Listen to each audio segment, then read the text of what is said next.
ज़माने में, ट्रेडिशनल का मतलब पहले के ज़माने में, इम्प्लीमेंट्स का मतलब जिन भी चीज़ों का उपयोग किया जाता था, यूज मतलब उपयोग करना।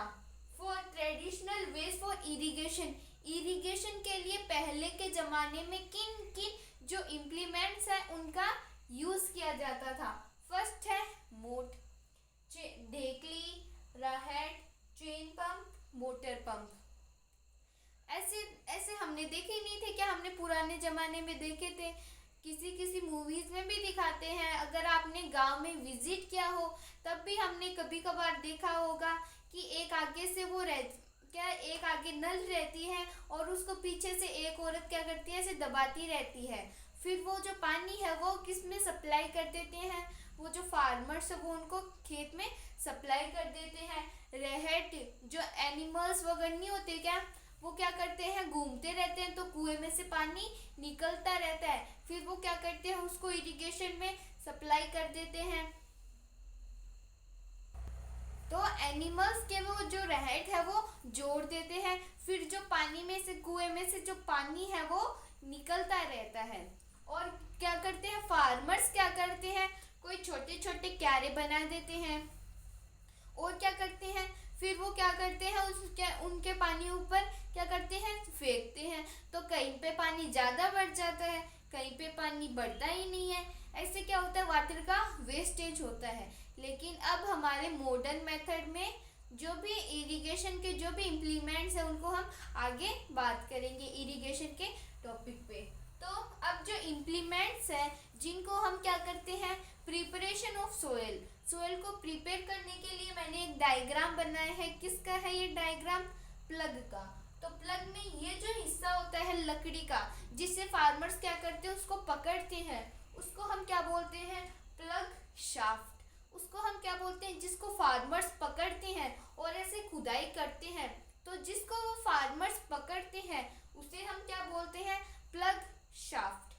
फिर और वो जो नीचे जमीन के अंदर जो खुद जाता है, जो जमीन के अंदर, उसको हम क्या बोलते हैं, प्लग शेयर। फिर है सीकल, सीकल मतलब जो पुराने ट्रेडिशनल मेथड में जिस भी इम्प्लीमेंट का यूज़ किया जाता है हार्वेस्ट के लिए, हार्वेस्ट मतलब किसी भी फसल को काटने के लिए जो ट्रेडिशनल मेथड था उसे हम क्या बोलते हैं, सीकल। सीकल में क्या होता था, जो ऊपर जो क्रॉप्स होती थी उसको क्या करते थे किसान, सीकल की हेल्प से ऐसे काटते थे। तो ये तो था implements for used for traditional ways of irrigation. और हमने देखा था कि जो सोयल की प्रिपरेशन के लिए किसका यूज़ किया जाता है, प्लग का।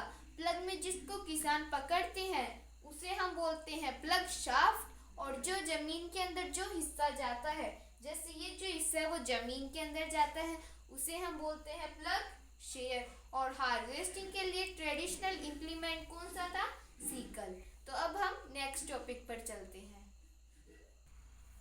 नेक्स्ट जो है वो है preparation practices of crop production. अब हमें क्रॉप के प्रोडक्शन के लिए कौन कौन सी प्रैक्टिसेस करनी होती है। हमें क्रॉप को ग्रो करना पड़ता है।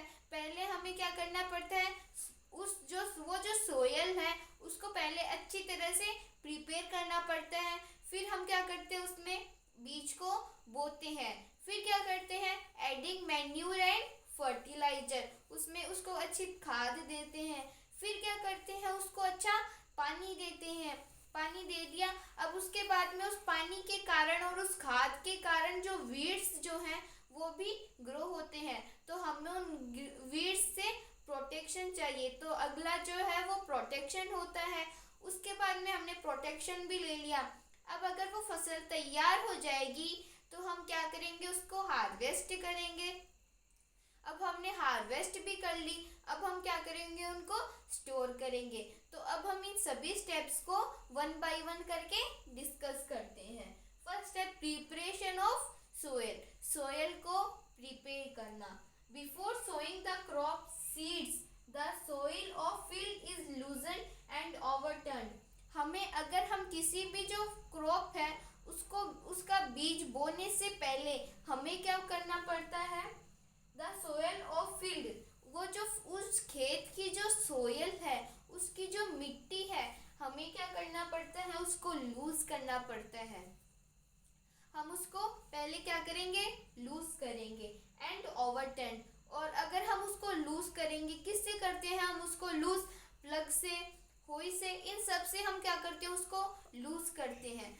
तो अब अगर हम उसको लूज करेंगे तो नीचे वाली जो सोयल है वो ऊपर आ जाएगी, नीचे वाली जो फर्टाइल सोयल जो है वो ऊपर आ जाएगी और ऊपर वाली नीचे चली जाएगी। ऐसे क्या होगा, सोयल का जो लेयर है उनका ओवरटर्न हो जाएगा, टर्न हो जाती है, नीचे वाली कहाँ जाती है ऊपर, ऊपर वाली नीचे। This process is called plugging and tilling. हम उसको सोयल को लूज करते हैं, तो हम अगर उसको लूज करते हैं उसे हम क्या बोलते हैं, plugging and tilling. Plugging causes ventilation of soil and make it suitable for growth of small organism living in it।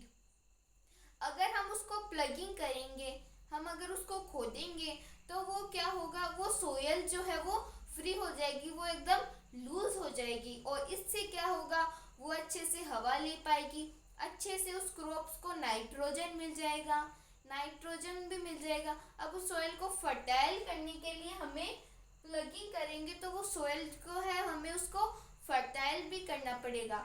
तो फर्टाइल करने के लिए हमें small organism living in it, अब हमें क्या चाहिए होगा, small organism living in it. तो अगर अर्थवॉर्म है, अर्थवॉर्म को हम क्या बोलते हैं, फ्रेंड ऑफ द फार्मर, क्योंकि अर्थवॉर्म क्या करता है, उस सोयल को क्या करता है, फर्टाइल करता है, इसलिए अर्थवॉर्म को क्या बोलते हैं, फ्रेंड ऑफ द फार्मर।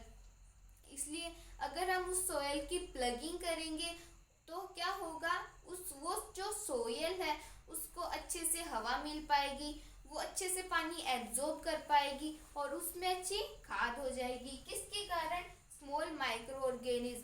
कौन सा माइक्रो ऑर्गेनिज्म होता है सोयल के अंदर, अर्थवॉर्म, और उसको हम क्या बोलते हैं, फ्रेंड ऑफ द फार्मर। तो हमने प्रिपरेशन ऑफ सोयल पढ़ लिया, अब हम आगे सोइंग के बारे में बात करेंगे।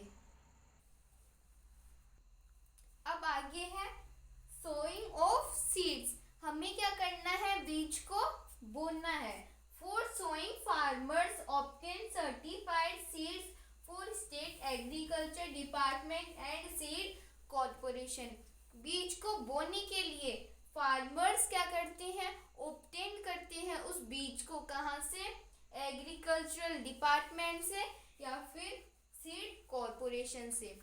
सीड को सोइंग करने के लिए फार्मर्स उस सीड को या तो एग्रीकल्चरल डिपार्टमेंट से या फिर सीड कॉर्पोरेशन से उस सीड को लाते हैं। समटाइम्स कई बार क्या हो जाता है, farmers also select seeds from their own crops. वो फार्मर्स क्या करते हैं, अपनी ही क्रॉप से सीड्स को क्या करते हैं, सेलेक्ट करते हैं। For selection of seeds of most of the crops, उनका सिलेक्शन करते हैं ऑफ सीड्स, किसका सिलेक्शन करते हैं, सीड्स का, of most of the crops, अपनी क्रॉप में से। अब है हाउ, मतलब वो कैसे करते हैं उस क्रॉप में से खुद अपने आप सीड्स को सेलेक्ट। अब मैं आपको ब्रीफली समझाती हूँ। वो क्या करते हैं, एक बकेट लेते हैं, उसमें पानी भर देते हैं और क्या करते हैं, वो जितनी भी सीड्स लेते हैं जो उनको ग्रो करनी है वो क्या करते हैं, उस पानी के अंदर डाल देते हैं। अगर जो भी सीड्स पानी के ऊपर तैरती है, और कुछ सीड्स क्या करती है, पानी के ऊपर तैरती है और कुछ सीड्स क्या करती है, पानी के ऊपर, पानी के नीचे चली जाती है। तो जो भी सीड्स पानी के ऊपर तैरती है वो सीड्स क्या होती हैं, खोखले होते हैं, वो थोड़े हल्के होते हैं, इसलिए वो क्या करते हैं, पानी के ऊपर फ्लोट करते हैं। और कुछ जो सीड्स वो उनकी जो कि हाई क्वालिटी के होते हैं वो क्या करते हैं, पानी के नीचे चले जाते हैं। तो जो सीड्स ऊपर तैरते हैं वो सीड्स को क्या करते हैं, फार्मर्स अपनी जो फील्ड है उसमें ग्रो नहीं करते, क्योंकि वो जो सीड्स है वो गुड क्वालिटी के नहीं है। तो ऐसे क्या करते हैं, फार्मर्स गुड सीड्स और बैड सीड्स को अपने आप खुद ही फाइंड कर लेते हैं। फार्मर्स प्रिपरेशन ऑफ सोयल के लिए किन किन टूल्स का यूज करते हैं? प्लग, होई और कल्टीवेटर का। और सोइंग के लिए किन किन का यूज करते हैं? Seeds are sown either by hand broadcasting, spreading और बाय सीड ड्रिल्स। फार्मर्स क्या करते हैं वो जो बीज नहीं होते क्या, जैसे फार्मर्स क्या कर रहे हैं, बाजरे को ग्रो कर रहे हैं, तो कुछ फार्मर्स क्या करते हैं, बाजरे को ऐसे ही फेंक देते हैं, बिखेर देते हैं बाजरे को। तो उससे क्या होता है कि जो चिड़िया वगैरह जो होती है वो क्या कर जाती है, बाजरे को खा जाती है, इसलिए वो जो फसल है वो इतनी अच्छी ग्रो नहीं हो पाती। एक तो होता है ऐसे हाथ से बिखेरने वाला, उसे हम क्या बोलते हैं, हैंड ब्रॉडकास्टिंग या फिर स्प्रेडिंग। और दूसरा होता है सीड ड्रिल्स। तो सीड ड्रिल्स में क्या होता है, नीचे ऐसे पाइप्स होती हैं, ऐसे बहुत सारी पाइप्स होती हैं, और उन पाइप्स के अंदर ऊपर एक फनल होता है, एक फनल टाइप का कुछ होता है। तो फार्मर्स क्या करते हैं, उस फनल के अंदर क्या करते हैं, बीज को डालते हैं, और वो जो बीज है वो हर पाइप के अंदर से इक्वली निकल जाते हैं। तो हमें सीड ड्रिल्स का फायदा क्या हुआ कि वो जो सीड्स है वो इक्वल डिस्टेंस पे तो क्या करेंगे, नीचे जाएंगे, नीचे ज़्यादा डेप्थ में भी नहीं जाएंगे और ना ज़्यादा ऊपर भी नहीं रहेंगे और ज़्यादा नीचे भी नहीं रहेंगे, वो एकदम सही डिस्टेंस पे रहेंगे। और क्या होगा, वो जो बर्ड्स है वो भी उनको खा नहीं पाएगी।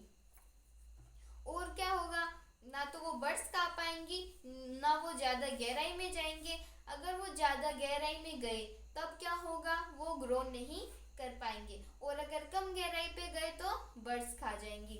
और वो क्या करते हैं, सब इक्वल डिस्टेंस में एक ही लाइन में क्या करते हैं, ग्रो हो जाते हैं। तो अब हम आगे बात करते हैं। सोइंग के बाद में आगे जो है वो है एडिंग मैन्यूर एंड फर्टिलाइजर्स। मतलब हमारी अब तक जो भी क्रॉप का जो प्रैक्टिस चलती आ रही है उसमें आगे हमें क्या करना है, उस क्रॉप को अच्छी खाद देनी है और अच्छे फर्टिलाइजर भी देना है। तो crops obtain their minerals nutrients from the soil. Crop क्या करती है, अपनी जो भी न्यूट्रिएंट्स है वो कहाँ से लेती है, सोइल से। Continuous growing of crop in the field causes deficiency of mineral nutrients in the soil। और अगर क्रॉप्स ग्रो कर रही है तो सोयल में उस क्रॉप्स को न्यूट्रिएंट भी चाहिए होता है, और अगर क्रॉप्स ज़्यादा ग्रो कर रही है, हम उसको मैन्यूर या फर्टिलाइजर नहीं देंगे तो वो उस सोयल में मिनरल्स की या फिर न्यूट्रिएंट्स की मात्रा कम हो जाएगी। So the manure and fertilisers are added in the field. इसलिए हमें क्या करना है, मैन्यूर मतलब खाद और फर्टिलाइजर्स का उसमें क्या करना है, उसमें ऐड करना है। तो मैन्यूर एंड फर्टिलाइजर्स ये दोनों नाम आ गए। अब हम इन दोनों का डिफरेंस देखेंगे। Our next topic is difference between manure and fertiliser. First, manure. Manure is organic material obtained from cattle, dung, plants etcetera. Manure का क्या है, वो क्या है, ऑर्गेनिक मटेरियल है, और वो हमें किससे मिलता है, काउ से, कैटल डंग से, मतलब जो भी किसी भी जानवर के डंग से, उनके यूरिन से, और प्लांट्स से। प्लांट्स जब मिट्टी के अंदर गल जाते हैं तो वो उनका क्या बन जाता है, खाद बन जाती है। प्रिपेयर्ड इन फील्ड्स, नहीं ये वाला फर्टिलाइजर्स। फर्टिलाइजर्स क्या है, इनऑर्गेनिक मटेरियल है, ऑब्टेन्ड फ्रॉम केमिकल्स। ये हमें किससे मिलता है, केमिकल से। तो मैन्यूर तो है ऑर्गेनिक, और ये हमें किससे मिलता है, कैटल डंग और उनकी यूरिन और प्लांट से। और फर्टिलाइजर्स क्या है, इनऑर्गेनिक मटेरियल है, और ये किससे बनता है, केमिकल से।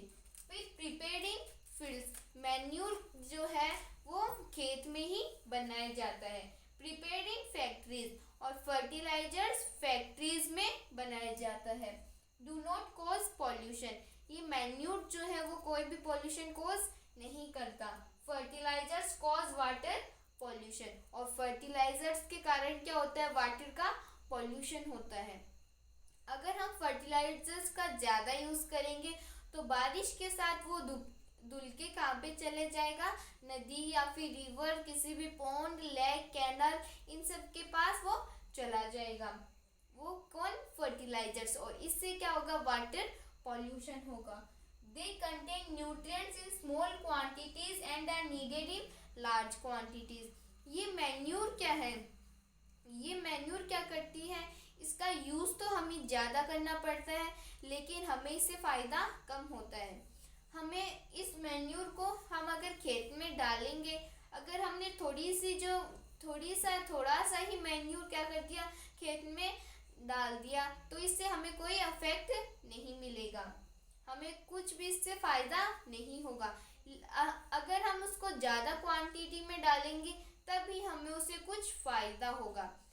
तो इसमें क्या होता है, हमें ज़्यादा डालना पड़ता है, क्योंकि अगर हम थोड़ा कम डालेंगे तो हमें उससे न्यूट्रिएंट्स थोड़े कम मिलेंगे। They contain nutrients in large quantities and are needed in small quantities. और फर्टिलाइजर्स का क्या होता है? फर्टिलाइजर्स को अगर हम कम भी डालेंगे तो हमें वो उसका अफेक्ट ज़्यादा ही दिखेगा। अगर हमने यूरिया, डीएपी वगैरह उनको हमने कम डाला हमारे खेत में, तो भी हमारी फसल क्या होगी? ज़्यादा ग्रो हो जाएगी। तो आज के वीडियो में हम इतना ही करेंगे। If you have any doubt, any problem, then please ask me in the comments. Thank you so much.